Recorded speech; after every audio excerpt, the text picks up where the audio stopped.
बहू कहाँ मर गई? अंदर से आवाज़ आई, जिंदा हूँ माँ जी। तो फिर मेरी चाय क्यों अभी तक नहीं आई? कब से पूजा करके बैठी हूँ। ला रही हूँ माँ जी। बहू चाय के साथ भजिया भी ले आई। सास ने कहा, तेल का खिलाकर क्या मारेगी? बहू ने कहा, ठीक है माँ जी, ले जाती हूँ। सास ने कहा, रहने दे, अब बना दिया है तो खा लेती हूँ। सास ने भजिया उठाई और कहा, कितनी गंदी भजिया बनाई है तुमने। बहू, माँ जी मुझे कपड़े धोने हैं, मैं जाती हूँ। बहू दरवाजे के पास छिपकर खड़ी हो गई।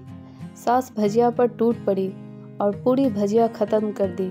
बहू मुस्कुराई और काम पर लग गई। दोपहर के खाने का वक्त हुआ। सास ने फिर आवाज़ लगाई, कुछ खाने को मिलेगा? बहू ने आवाज़ नहीं दी। सास फिर चिल्लाई, भूखे मारोगी क्या? बहू आई, सामने खिचड़ी रख दी। सास गुस्से से, ये क्या है? मुझे इसे नहीं खाना है, इसे ले जाओ। बहू ने कहा, आपको डॉक्टर ने दिन में खिचड़ी खाने को कहा है, खाना तो पड़ेगा ही। सास मुंह बनाते हुए, हाँ तू मेरी माँ बन जा। बहू फिर मुस्कुराई और चली गई। आज इनके घर पूजा थी।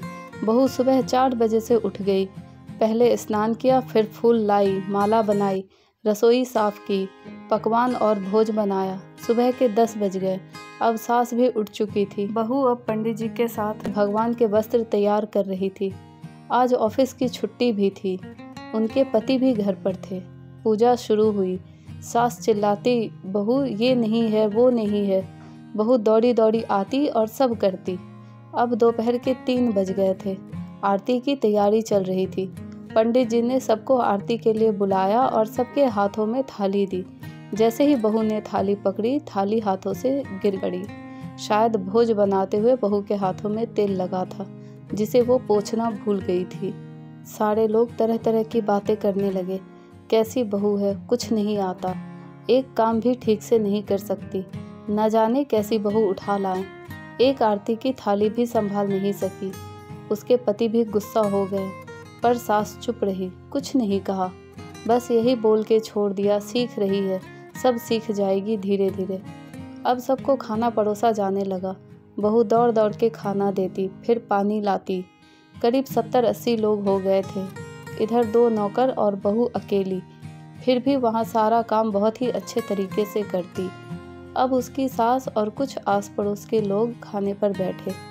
बहू ने खाना परोसना शुरू किया, सबको खाना दे दिया। जैसे ही पहला निवाला सास ने खाया, तुमने नमक ठीक नहीं डाला क्या? एक काम ठीक से नहीं करती, पता नहीं मेरे बाद कैसे ये घर संभालेगी। आस पड़ोस वालों को तो जानते ही हो ना साहब, वो बस बहाना ढूंढते हैं नुक्स निकालने का। फिर वो सब शुरू हो गए, ऐसा खाना है, ऐसी बहू है, ये वो वगैरह वगैरह। दिन का खाना हो चुका था। अब बहू बर्तन साफ करने नौकरों के साथ लग गई। रात में जगराता का कार्यक्रम रखा गया था। बहू ने भी 1-2 गीत गाने के लिए स्टेज पर चढ़ी। सास जोर से चिल्लाई, मेरी नाक मत कटा देना, गाना नहीं आता तो मत गा, वापस जा। बहू मुस्कुराई और गाने लगी। सबने उसके गाने की तारीफ की, पर सास मुंह फुलाते हुए बोली, इससे अच्छा तो मैं गाती थी जवानी में, तुझे तो कुछ भी नहीं आता। बहू मुस्कुराई और चली गई। अब रात का खाना खिलाया जा रहा था। उसके पति के ऑफिस के दोस्त साइड में ही ड्रिंक करने लगे। उसका पति चिल्लाता, थोड़ा बर्फ लाओ, तो सास चिल्लाती, यहाँ दाल नहीं है। फिर चिल्लाता, कोल्ड ड्रिंक नहीं है, पापड़ ले आओ। इधर उधर आखिरी में उसके पति की शराब गिर पड़ी। उसके एक दोस्त पर बोतल टूट गई। पति गुस्से में 2 झापड़ अपनी पत्नी को लगाते हुए कहता है, जाहिल कहीं की, देखकर नहीं कर सकती, तुझे इतना भी काम नहीं आता। सारे लोग देखने लगे। उसकी पत्नी रोते हुए कमरे की तरफ दौड़ी। फिर उसके दोस्तों ने कहा, क्या यार, पूरा मूड खराब कर दिया, यहाँ नहीं बुलाया होता, हम कहीं और पार्टी कर लेते। कैसी अनपढ़ गवार बीवी ला रखी है तूने, उसे तो मेहमानों की इज्जत और काम करना तक नहीं आता। तुमने तो हमारी बेइज्जती कर दी। अब आस पड़ोस की औरतों को और बहाना मिल गया था। वो कहने लगी, देखो क्या कर दिया तुम्हारी बहू ने, कोई काम की नहीं है। मैं तो कहती हूँ अपने बेटे की दूसरी शादी करा दो, छुटकारा पाओ इस गवार से। सास उठी और अपने बेटे के पास जाकर उसे थप्पड़ मारा और कहा, अरे नालायक, तुमने मेरी बहू को मारा, तेरी हिम्मत कैसे हुई, तेरी टांग तोड़ दूंगी। उसके बेटे के दोस्त कुछ कहने ही वाले थे कि उसकी माँ ने घूरते हुए कहा, चुप, बिल्कुल चुप, यहाँ दारू पीने आए हो, जबकि पता है आज पूजा है और तुम्हें पार्टी करनी है। कैसे संस्कार दिए हैं तुम्हारे माता पिता ने।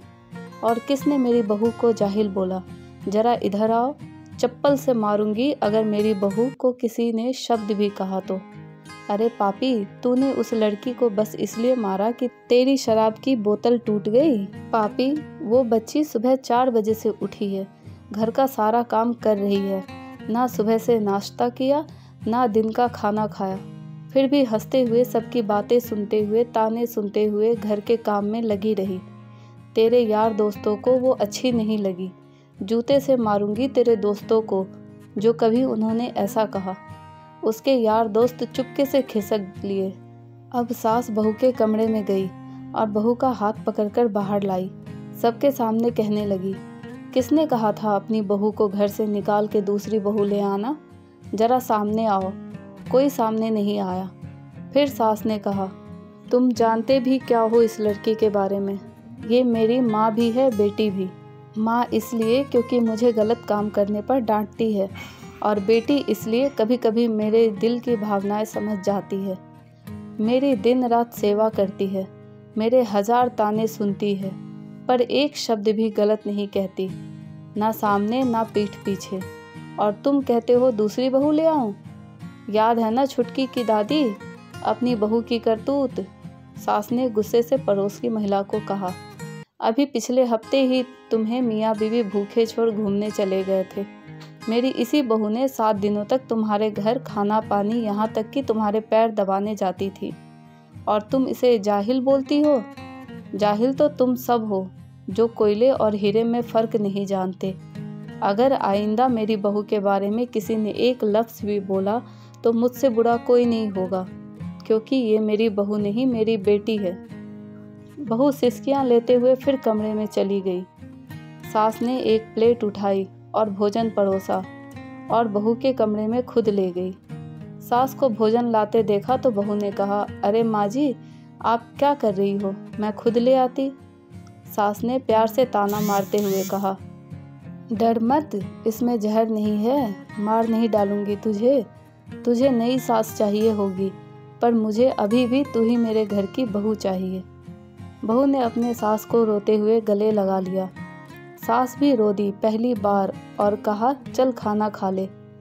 फिर मजाक करते हुए कहा, फिर मेरे पैर दबाने चले आना, और ये ख्याल मन में मत लाना कि सास पैर बोलती है। किसी दिन मैं इसका गला दबा दूंगी, क्योंकि कभी मैं भी यही सोचती थी। दोनों खूब हंसने लगती हैं। दोस्तों, आशा करती हूँ कि आपको हमारी आज की कहानी पसंद आई होगी। अगर कहानी पसंद आए तो लाइक, सब्सक्राइब और शेयर कीजिए, और अपनी राय हमें कमेंट में ज़रूर बताएं। Thank you.